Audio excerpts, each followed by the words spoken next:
Տիկին Գարյան, արդեն 2 օր է մեր հայրենի պատերազմը եւ շատ տարօրինակ է, որ Հայաստանի իշխանությունը պաշտոնապես սական չի հայտնել, որևէ ձևով չի խոսել այս թեմը։ Միայն անվտանգության խորհրդի ընդհանրական հայտարարությունը մենք ունենք։ Ինչու է այդպես։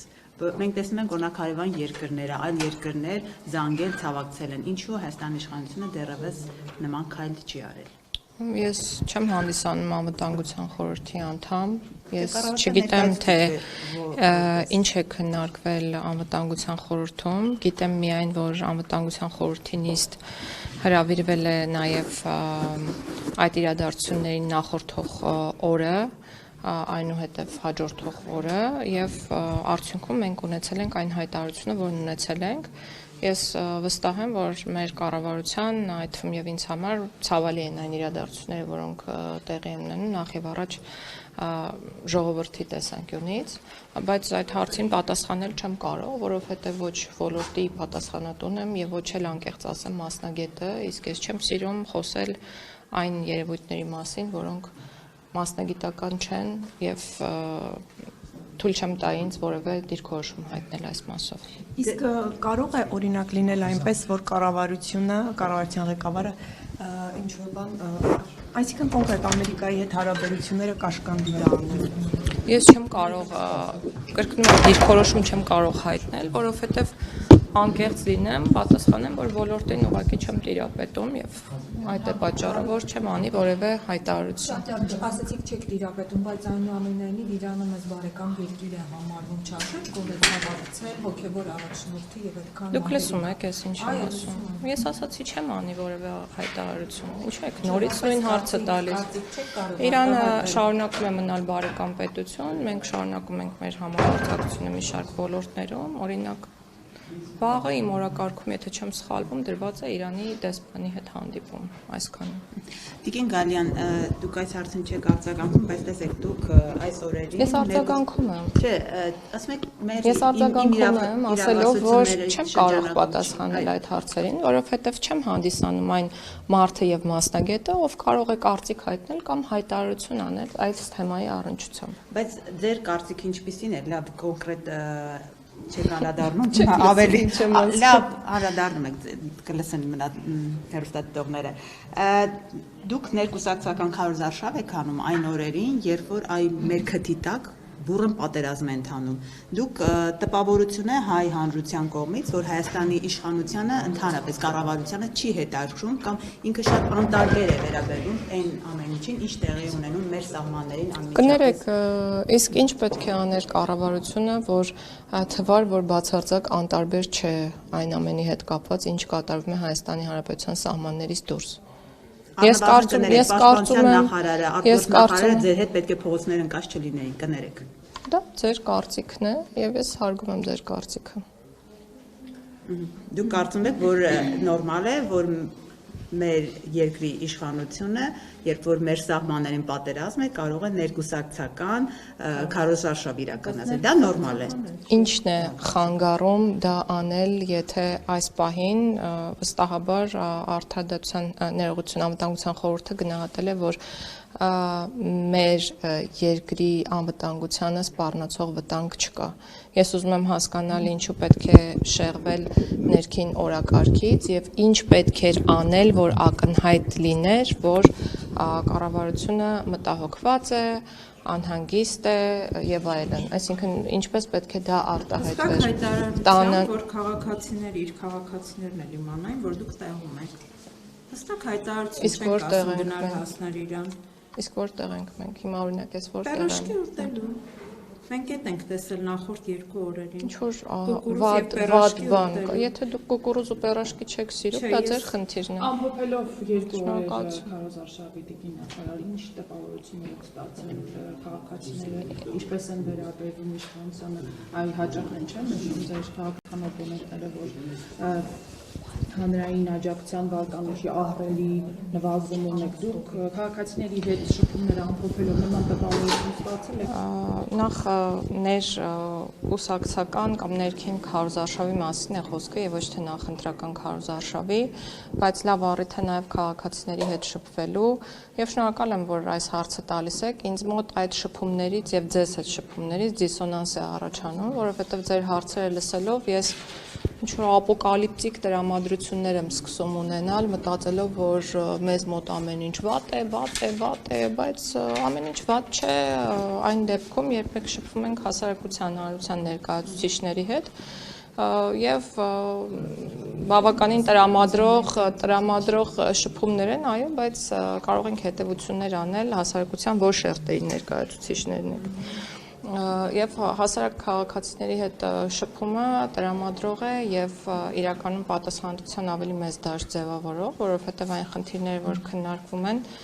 միանշանակ մեզ մղում են ավելի ջանասիրաբար աշխատելու։ Բայց ըստ էության քարոզարշավ չի, եթե հասարակ քաղաքացիների հետ է գնացել շփվում եք, կառավարության անդամներն են, խոստումներ է տրվում որոշակիորեն, դա ներկուսակցական չի արդեն։ Նախ յուրաքանչյուր առիթ քաղաքացիների հետ շփվելու լավ է եւ դա անում են բոլորը, այսինքն քաղաքականությամբ զբաղվող բոլոր անձինք եւ նաեւ պաշտոն զբաղեցնող անձինք։ Մենք ունենք հստակ օրենսդրական արգելքներ, որոնք խախտել չի կարելի, դրանցից մեկը բարեգործության արգելքն է եւ ես օգտվելով առիթից կոչ կանեմ բոլորին առանց բացառությամբ զերծ մնալ բարեգործության արգելքի խախտման իրավիճակներից, այսինքն չտալ այնպիսի խոստումներ, որոնք կարող են որակվել որպես բարեգործության արգելքի խախտում։ Եվ այդ մասին մի հարց Տիկին Գալյան հիմա շատ է խոսում այն մասին, որ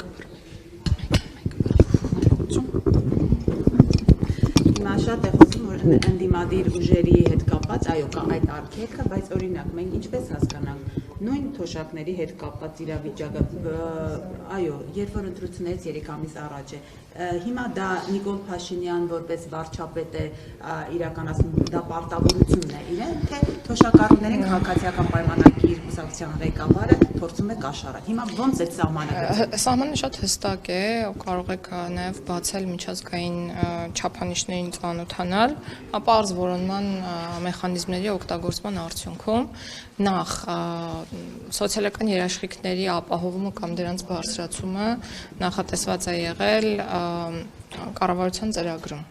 Երկրորդ, պետական ռեսուրսների օգտագործմամբ սոցիալական խնդիրների լուծումը որևէ դեպքում բարեգործություն որակվել չի կարող։ Բարեգործության մասին մենք օրենք ունենք, որտեղ բարեգործությունը սահմանում է որպես մասնավոր ֆիզիկական կամ իրավաբանական անձանց կողմից իրականացվող գործունեություն։ Եվ պետական ֆոնդերի ծախսը, պետական միջոցների ծախսը չի կարող կրկնում դիտվել որպես բարեգործություն։ Միաժամանակ ունենք մենք պետական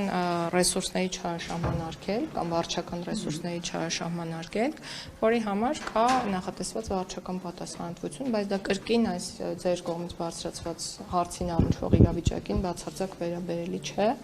Վարչական ռեսուրսի չարաշահման արգելք մենք ունենք նախընտրական քարոզարշավի շրջանում, երբ պետական եւ տեղական ինքնակառավարման մարմինները շատ ավելի ուշադիր պետք է լինեն, որպեսզի օրինակ իրենց քարոզարշավի ընթացքում չօգտագործեն պետական միջոցներ, պետական գույք եւ այլն, այսինքն վարչական ռեսուրսը, այդ վարչական ռեսուրսը չօգտագործվի։ Ինչ վերաբերում է բարեգործության արգելքին, ապա դա տարածվում է բոլոր ֆիզիկական եւ իրավաբանական անձանց հիմնադրամների վրա եւ ես խորհուրդ կտամ ուղղակի ուշադիր լինել, տեսեք, այդտեղ էլ նրբություններ կան եւ շատ լավ է, որ առիթ ունենք այս մասին խոսելու։ Ես այն կարծիքին չեմ, որ բարեգործական այն ընկերությունները, որոնք նախորոք ունեցել են հաստատված տարիների համար ծրագիր հստակ, երբեմն այդ ծրագրերը հաստատվել են հենց կառավարության կողմից եւ այդ ծրագրերի շարունակական իրականացումը կարող է հանդիսանալ բարեգործության արգելքի խախտում, բայց այդ ծրագրերում ֆինանսական միջոցների ծավալի ավելացումը, շահառուների շրջանակի ընդլայնումը, ընտրություններից հենց առաջ նախորդող իրադրությունում կարող է գնահատվել, այսպես հստակ չասեմ, բայց կարող է գնահատվել, որ կա խնդիր։ Հետևաբար կխնդրեմ բոլոր այն անձանց եւ կազմակերպություններին, որոնք իրականացնում են բարեգործություն, լինել ուշադիր եւ հետեւել այն կարգավորումներին, որոնք մեր երկրում կան եւ գործում են։ Բայց ամեն դեպքում իրավապահներն են ձեր ասածին ի հակառակ այլ մեկնաբանություն, օրինակ Վաղարշապատի դեպքը կհիշեք վականը ոնց որ նախորդ ծրագրված էր, բայց ամեն դեպքում Ուզում այդքան էլ միանշանակ չի, որ այն ինչ դու կարծում ես նույնը մեկնաբանում է։ Ես դրա համար նշեցի իմ կարծիքը եւ մեկնաբանությունը։ Չեմ կարծում, որ օրենսդրական բացի մասն է խոսքը։ Գուցե գիտեք, եթե հիմա տեսեք, ես շատ անկեղծ կգտնվեմ,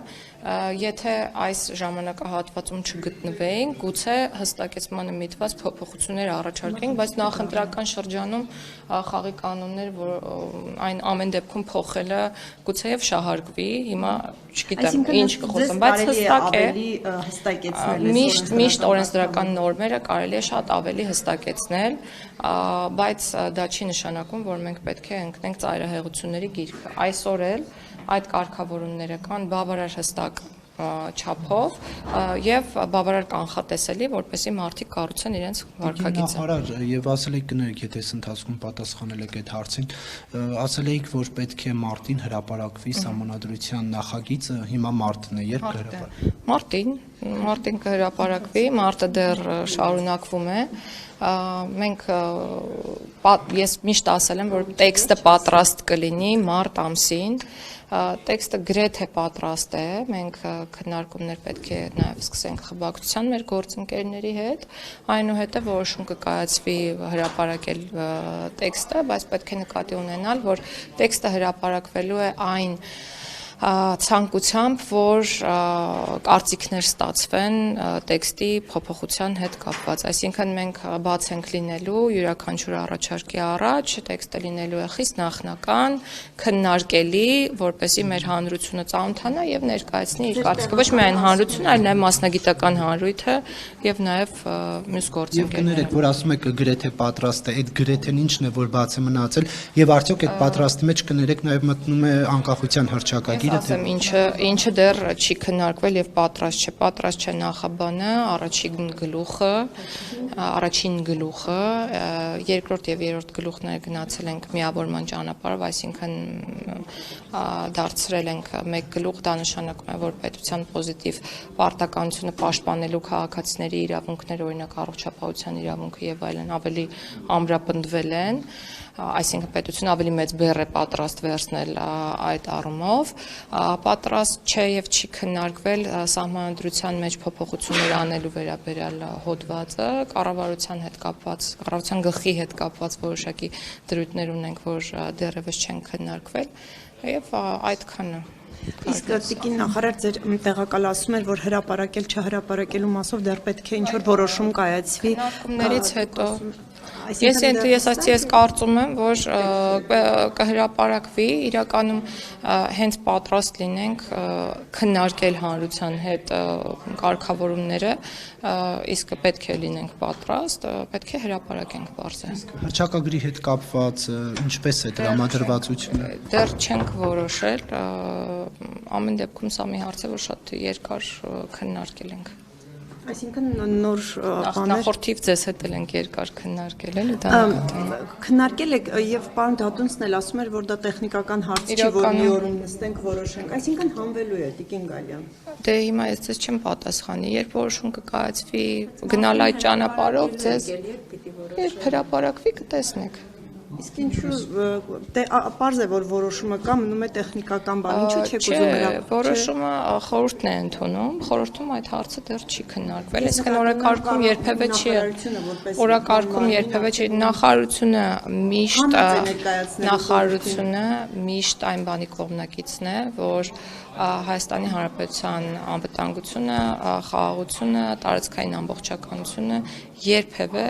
վտանգի չենթարկվի։ Դրանից է բխում էլի, որ հանելու է Տիկին Գալյան, այսինքն ձեր ասածը։ Գիտեք, մի բան ասեմ, մենք բազմաթիվ առաջարկներ ենք արել խորհրդին, որոնք չեն ընդունվել խորհրդի կողմից։ Ես հիմա չեմ խոսում, որ մենք առաջարկելու ենք կամ չենք առաջարկել։ Ձեր առաջարկից եմ հարցնում։ Դա էլ բարձ չէ, մենք չենք ձևավորել այդ օրակարգը դեռ, բայց իրականում շատ ժամանակից եւ մեզնից, այսինքն մենք երբ հարմար գտնենք, դա ներկայացնելու ենք խորհրդի